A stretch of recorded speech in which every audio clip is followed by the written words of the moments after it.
من الشيطان الرجيم. بسم الله الرحمن الرحيم. قل أمر ربي بالقسط وأقيموا وجوهكم عند كل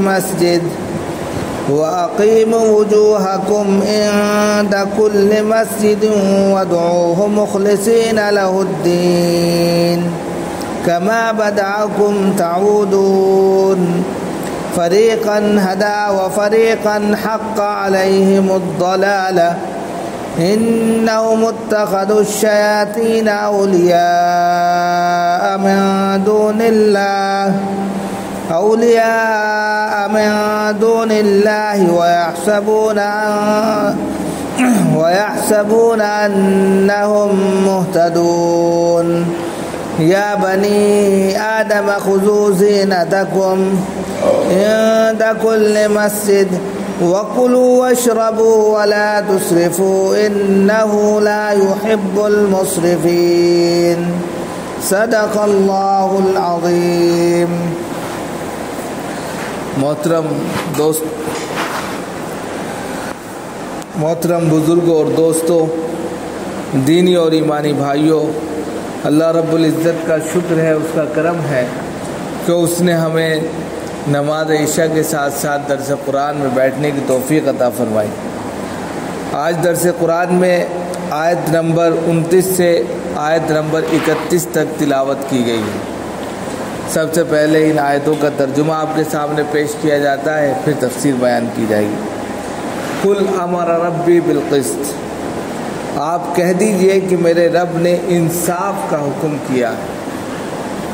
وَأَقِيمُوا وُجُوهَكُمْ عِنْدَ كُلِّ مَسْجِدٍ، اور ہر سجدے کے وقت یعنی ہر نماز کے وقت اپنے چہروں کو قبلے کی طرف رخ کرنے کا حکم دیا ہے، سیدھا کر لو. وَادْعُوهُ مُخْلِصِينَ لَهُ الدِّينَ، اور اس کے لیے مخلص، دین میں مخلص ہو کر اس کو پکارو. كَمَا بَدَأَكُمْ تَعُودُونَ، اور اللہ رب العزت نے تم کو جس طرح شروع میں پیدا کیا ہے اسی طرح وہ تم جو ہے دوبارہ پیدا ہوں گے، یعنی دوبارہ سے وہ تم کو اٹھائے گا. فریقاً ہدی و فریقاً حق علیہم الضلالہ، ایک فریق ایسا ہے، ایک گروہ ایسا ہے جو ہدایت یافتہ ہے، یعنی کہ اس کو ہدایت مل گئی، اور ایک فریق ایسا ہے ان میں جس کے اوپر گمراہی ثابت ہو گئی. انہم اتخذوا الشیاطین اولیاء من دون اللہ، بلا شبہ وہ لوگ وہ ہیں جنہوں نے اللہ کو چھوڑ کر شیطان کو دوست بنا رکھا. وَيَحْسَبُونَ أَنَّهُمْ مُهْتَدُونَ، اور وہ یہ گمان کرتے ہیں کہ وہی سیدھے راستے پر ہیں، ہدایت یافتہ ہیں. یا بنی آدم خذوا زینتکم، اے بنی آدم، تمام اولاد آدم، تمام لوگوں کو مخاطب ہے. اے آدم کی اولادوں، خذوا زینتکم عند کل مسجد، ہر نماز کے وقت میں زیب و زینت اختیار کرو. کلوا واشربوا، اور کھاؤ پیو خوب. ولا تسرفوا انہ لا يحب المسرفین، اسراف مت کرو، فضول خرچی مت کرو، اس لیے کہ اللہ رب العزت فضول خرچی کو پسند نہیں فرماتے. یہ تو اس کا ہوا ترجمہ. اب تفسیر دیکھیے. یہاں پر بات سورہ اعراف کی چل رہی ہے، اوپر سے بات چل رہی تھی، اور انہوں نے، کافروں نے یہ الزام اللہ پر رکھ دیا تھا کہ اللہ رب العزت ان کو جو ہے فحش کرنے کا، برائی کرنے کا، گندگی کرنے کا حکم کرتا ہے. اور دوسری بات کیا کہی تھی؟ ہم نے آبا و اجداد سے یہی اپنا سب دیکھا تھا، ننگے طواف کرتے ہوئے، تو ہم ننگا کر رہے ہیں. تو آپ صلی اللہ علیہ وسلم سے کہا گیا کہ آپ کہہ دیجئے اللہ تعالیٰ فحش چیزوں کا حکم نہیں کرتا. اللہ تعالیٰ کس چیز کا حکم کرتا ہے؟ اب یہاں سے وہ چیز بتائی جا رہی ہے.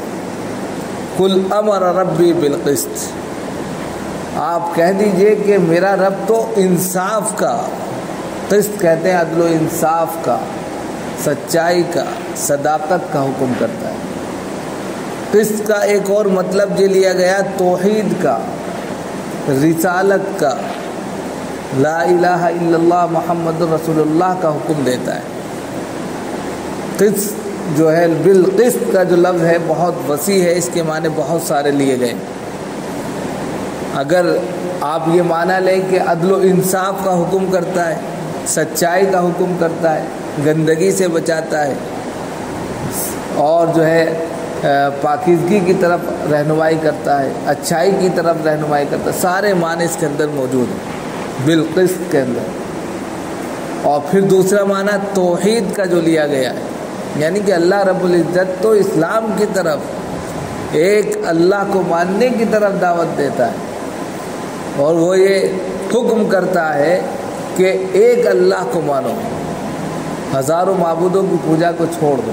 اس نے تو یہ حکم کیا، توحید کی امانت سینوں میں ہے ہمارے، یہ اس کے مصداق بنو۔ تو لہذا یہاں پر بالقسط کے مطلب بہت سارے لیے گئے ہیں۔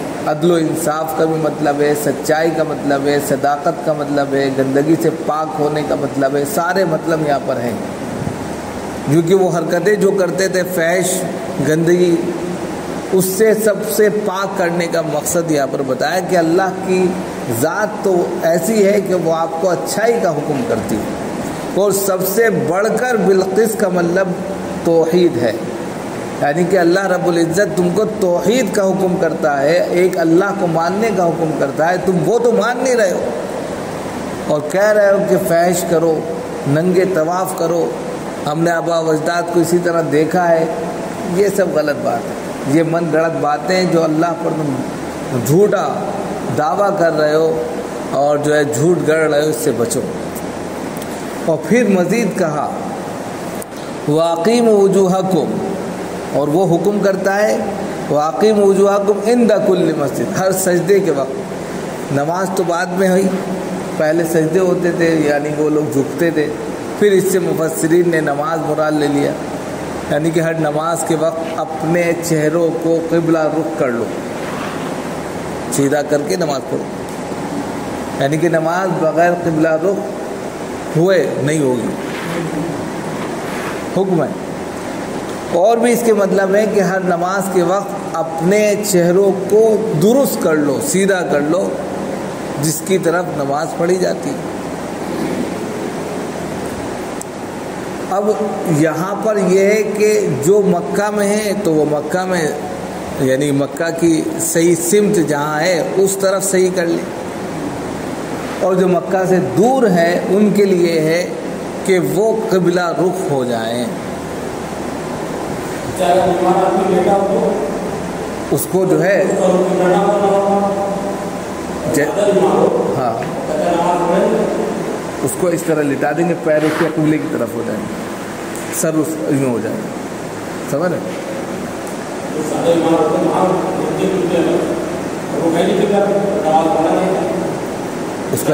اس کا طریقہ یہ تو بتا رہے کہ مثال کے طور پہ اگر ایک انسان بیمار ہے، اس کی چارپائی یا جو بھی اس کا بیڈ ہے، یعنی کہ اسپتال میں اگر نہیں ہو پا رہا ہے تو اشاروں سے اس سے کہیے، کیونکہ اللہ رب العزت تو ہر جگہ ہے، وَلِلَّهِ الْمَشْرِقُ وَالْمَغْرِبُ فَأَيْنَمَا تُوَلُّوا فَثَمَّ وَجْهُ اللَّهِ۔ پھر یہ مسئلہ آ جائے گا کہ مشرق اور مغرب میں ساری جگہ اللہ ہے، جس طرف سے وہ اللہ کو پکارے گا اللہ قبول کر لے گا، اگر مجبوری ہے تو۔ ہاں مجبوری میں تو پھر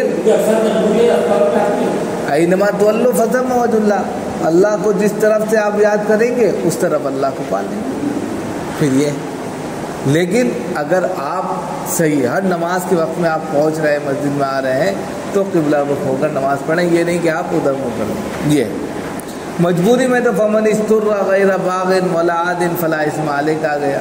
اگر مجبوری ہے، انسان کی جان کے لالے پڑے ہوئے ہیں، کوئی چیز کھانے کو نہیں ہے، تو خنزیر کا گوشت بھی کھا کر اپنی جان بچا سکتے ہیں، جبکہ اس کا گوشت حرام ہے، نجس ہے، وہ ٹچ ہو جائے تو نجس، آپ ناپاک ہو گئے، لیکن زندگی بچانا ضروری ہے، یہ امانت ہے، تو وہ بھی کھا سکتے ہیں، لیکن اتنا ہی کھائیں گے جس سے زندگی باقی رہے۔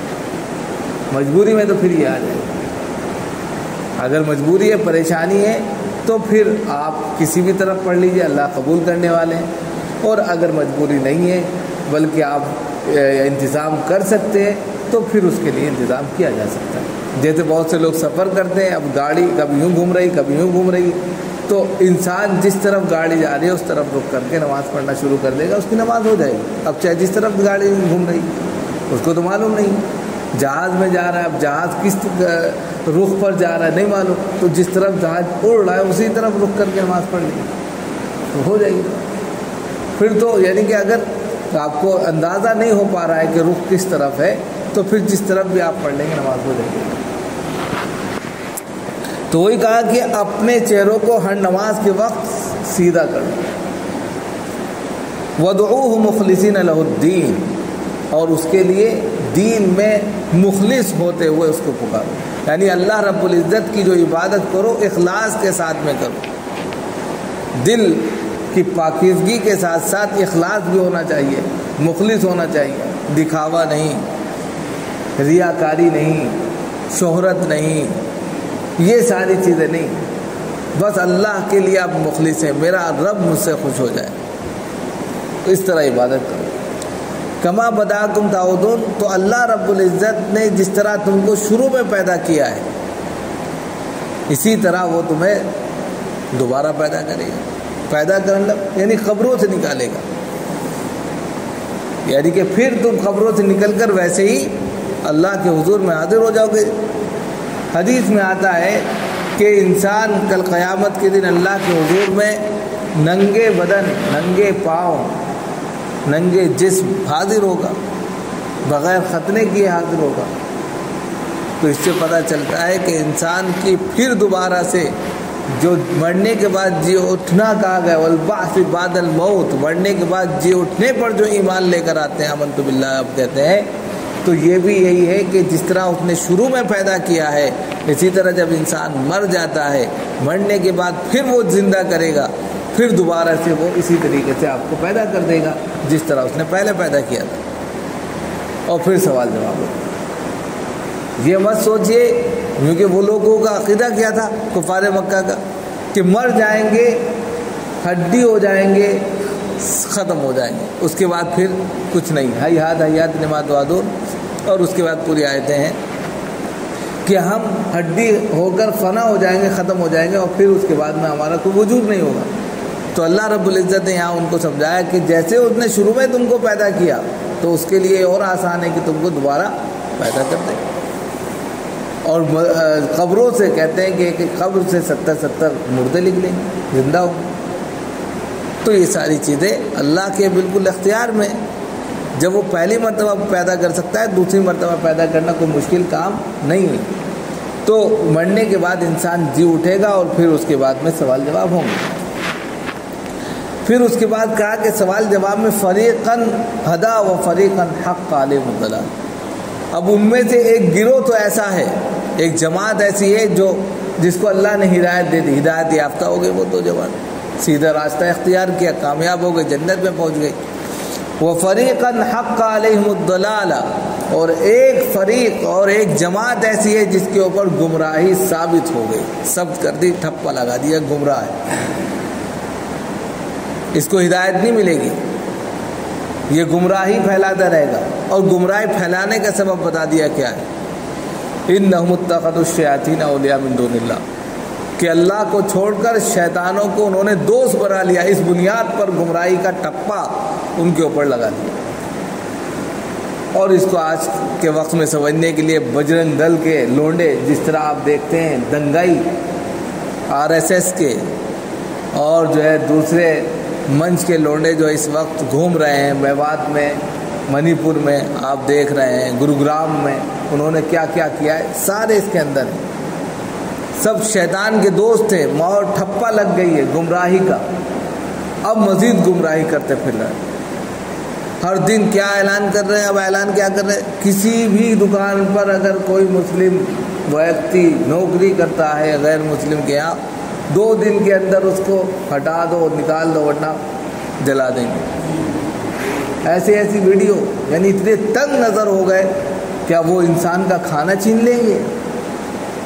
کیا وہ انسان کو کھانا نہیں دیں گے؟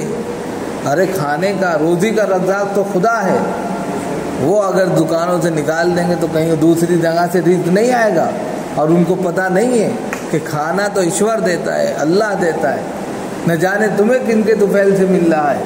تم جو دنگائی کر رہے ہو، آج تمہارے اندر طاقت اور قوت ہے، کل کو جب تم بے بس ہوں گے تو پھر کیا کرو گے؟ بالکل صاف، بالکل ایسا لگتا ہے کہ آج کے لیے یہ آیت ہے کہ اللہ کو چھوڑ دیا انہوں نے، خدا کو نہیں مانتے، وہ ہزاروں دیوی دیوتاؤں کو مانتے اور ان کو بھی نہیں مانتے، ان کو بھی مانتے نہیں ہیں، شیطان کو اپنا دوست بنا لیا، دنگائی کرتے ہیں پورے طور پر، اور دنگائی کرنے کے بعد میں اللہ کو چھوڑ کر انہوں نے اس طریقے سے خلق خدا کو نقصان پہنچایا ہے کہ ہزاروں کی تعداد میں میوات کے مسلمان گھر سے بے گھر ہیں، پہاڑوں میں جنگلوں میں جا کر زندگی گزار رہے ہیں، وہ ساری ثابت آ گئی۔ وَيَحْسَبُونَ أَنَّهُمْ مُهْتَدُونَ، اور وہ یہ گمان کرتے ہیں کہ ہم ہی ہدایت صحیح راستے پر ہم ہیں، اور آپ دیکھ لیجیے ان سے بڑا کوئی جو ہے ترم خان ہی نظر آتا آج کے وقت میں، یا آج کے وقت کے اعتبار سے تفسیر کر رہے ہیں، یعنی کہ قرآن کا تو ایسا معجزہ ہے کہ جس وقت اس کو اٹھا کر پڑھو اسی وقت یہ اپنا پیغام دے دے گا۔ تو وہ اپنے وقت کے ترم خان اس وقت بن رہے ہیں اور کہہ رہے ہیں کہ بس ہم سب سے زیادہ صحیح ہیں، ہمارا دھرم سب سے صحیح ہے، ہمارا مذہب سب سے زیادہ صحیح ہے، یہ سمجھ رہے ہیں، گمان کر رہے بیٹھے ہیں ہدایت یافتہ ہم ہیں، جبکہ ایسا نہیں ہے، یہ ان کا گمان ہے، خیال ہے۔ کل قیامت کے دن اللہ رب العزت ان سے پوچھے گا، ایک ایک بات کا حساب ہوگا، پھر ان کو پتہ چلے گا کیا پایا کیا کھویا۔ پھر اس کے بعد کہہ رہے ہیں یا بنی آدم خذوا زینتکم عند کل مسجد، اے بنو آدم، آدم کی اولادو، ہر نماز کے وقت زیب و زینت اختیار کرو۔ اس کے دو مطلب ہے، ایک تو ابھی اب پیچھے آیا کہ جب وہ طواف کرتے تھے تو اپنے کپڑے اتار دیا کرتے تھے، برہنہ طواف کرتے تھے، اور دلیل کہتے تھے جن کپڑوں میں ہم گناہ کرتے ہیں ان کپڑوں میں کیسے ہم طواف کر سکتے ہیں، تو برہنہ طواف کرتے تھے۔ ایک تو یہ، دوسرے وہ لوگ دیہاتی تھے، مزدور ٹائپ کے لوگ تھے اور جنگلوں میں کام کرتے تھے، کھیتی باڑی کرتے تھے، تو ظاہر سی بات ہے پسینہ آ گیا، یہ ساری چیزیں آ گئی، اسی میں آگے نماز پڑھنے لگتے تھے۔ اور جو جمعے کے دن نہانے کا حکم کیا گیا تھا وہ صرف اسی لیے مدینے میں کیا گیا تھا کیونکہ وہاں سب کام کر کے آتے تھے لوگ، اور پوری مسجد جو ہے مہک جاتی تھی اسمیل سے، پسینے سے۔ تو آپ صلی اللہ علیہ وسلم نے کہا کہ جمعے کے دن غسل کر کے آئیں، کیونکہ بڑی تعداد ہوتی تھی، خوشبو لگا کر آئیں، سنت ہو گیا کہ اس سے مہک اچھا لگے گا۔ تو یہی یہاں پر بتایا ہے کہ مکہ کے اندر وہ لوگ کیا کرتے تھے، برہنہ طواف کرتے تھے، تو اس کو لیے کہا کہ بنو آدم زیب و زینت اختیار کرو، اچھے کپڑے پہنو، پورا لباس پہن کر جو ہے ہر نماز کے وقت میں آؤ، یعنی جب مکہ آؤ طواف کرو یا نماز ادا کرو تو زیب و زینت اختیار کرو، یعنی کپڑا تمہارے اوپر ہو۔ دوسرا مطلب یہ کہ زیب و زینت میں اچھے کپڑے پہنو، یہ نہیں آپ جو ہے بنڈی میں آ گئے، تہمد میں آ گئے، ایسا نہیں۔ جن کپڑوں میں تم شادی بیاہوں میں نہیں جا سکتے، کسی محفل میں نہیں جا سکتے، ان کپڑوں میں نماز پڑھنے نہ ہو، اچھے کپڑوں میں آؤ۔ تیسرا مطلب یہ بھی ہے اس میں کہ اس میں زیب و زینت کا یعنی کہ جو صدر ہے، یعنی کہ ناف سے لے کر گھٹنوں تک انسان کا صدر مانا جاتا ہے، یا اسی طرح عورت کا صدر چھاتی سے لے کر گھٹنوں تک یہ صدر میں آتا ہے، ان کو چھپا لو نماز کے وقت کم از کم۔ تو بہت سارے مطلب ہے، لیکن سب سے صحیح مطلب یہی ہے کہ آج کے وقت میں، آج کے اعتبار سے اگر دیکھا جائے تو وہ یہی ہے کہ ہر نماز کے وقت جب بھی نماز پڑھنے کے لیے آؤ، زیب و زینت اس طرح اختیار کرو، یعنی ایسے کپڑے پہن کر آؤ کہ اگر ان کپڑوں کو پہن کر کسی مجلس اور محفل میں جانے لگیں تو برا نہ لگے۔ اسی طرح اللہ کے حضور میں آ کر آپ جو ہے سجدہ ریزی کرو، تاکہ آپ کا دل میں جو یعنی کہ اچھا پن کا ایک خیال آتا ہے وہ عبادت میں بھی شامل ہو جائے۔ آپ جب شادیوں میں جاتے ہیں تو اچھے کپڑے پہن کے جاتے ہیں نا، تو تھوڑا سا یعنی کہ آپ کو بھی اچھا فیل ہوتا ہے، اور جب کپڑے گندے ہوتے ہیں تو عجیب ذہن میں الجھن ہوتی ہے۔